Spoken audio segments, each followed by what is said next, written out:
BJP চৰকাৰৰ দিনত অৱহেলিত নহয় ধৰ্মীয় সংখ্যালঘু।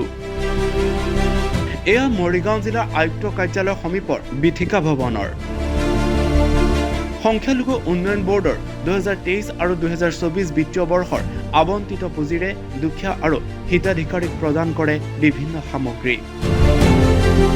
উল্লেখ্য যে সংখ্যালঘু উন্নয়ন বৰ্ডৰ বিভিন্ন আঁচনিৰ অধীনত মৰিগাঁৱৰ হিতাধিকাৰীসকলক 6টা পেপাৰ প্লেট আৰু মেকিং মেচিন, 55খন ই-ৰিক্সা, 72টা চিলাই মেচিন, 2টা ফেশ্বন ডিজাইনিং মেচিন হিতাধিকাৰীসকলৰ মাজত বিতৰণ কৰা হয়।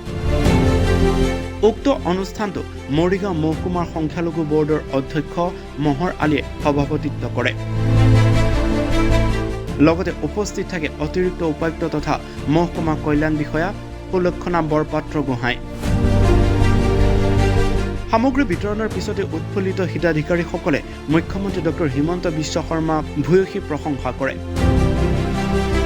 মৰিগাঁও জিলা আয়ুক্ত কাৰ্যালয়ৰ কৰ্মীসকলৰ সহযোগত হিতাধিকাৰীসকলৰ মাজত ই-ৰিক্সাৰ সহ সামগ্ৰীসমূহ সুন্দৰভাৱে বিতৰণ কৰাৰ বাবে আয়ুক্ত কাৰ্যালয়ৰ কৰ্মচাৰীসকলকো ধন্যবাদ জ্ঞাপন কৰে হিতাধিকাৰীসকলে।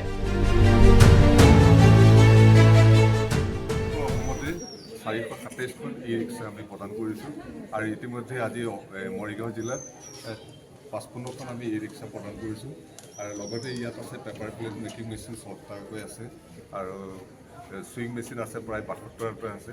তেনেদৰে সকলোখিনি আঁচনি ইয়াত বিতৰণ কৰা হৈছে আৰু এইখিনি একমাত্ৰ হৈছে মাননীয় মুখ্যমন্ত্ৰী ডক্টৰ হিমন্ত বিশ্ব শৰ্মা ডাঙৰীয়া তেখেতৰ নেতৃত্বত এইখিনি হৈছে আৰু আগন্তুক দিনতো সংখ্যালঘু লোকসকলৰ উন্নয়নৰ ক্ষেত্ৰত বিভিন্ন আঁচনি গ্ৰহণ কৰা হৈছে আৰু সেই আঁচনিসমূহ গ্ৰহণ কৰাৰ বাবে মই সংখ্যালঘু লোকসকলকে মই আহ্বান জনাম যে অসমৰ সকলো সংখ্যালঘু লোকে যাতে অসম চৰকাৰৰ যি মাননীয় মুখ্যমন্ত্ৰী মহোদয় যি তেওঁৰ নেতৃত্বত যিখিনি আঁচনি লোৱা হৈছে অনুষ্ঠানত উপস্থিত থকাৰ লগতে সমগ্ৰ অনুষ্ঠানটো পৰিচালনা কৰা আৰু আমি পঠোৱা সমগ্ৰ সামগ্ৰীখিনি অতি সুৰক্ষিতভাৱে ৰাখি আপোনালোকৰ মাজত সম্পূৰ্ণকৈ বিতৰণৰ সকলো দায়িত্ব বহন কৰা মৰিগাঁও জিলাৰ সন্মানীয় অতিৰিক্ত উপায়ুক্ত তথা মহকুমা কল্যাণ বিষয়া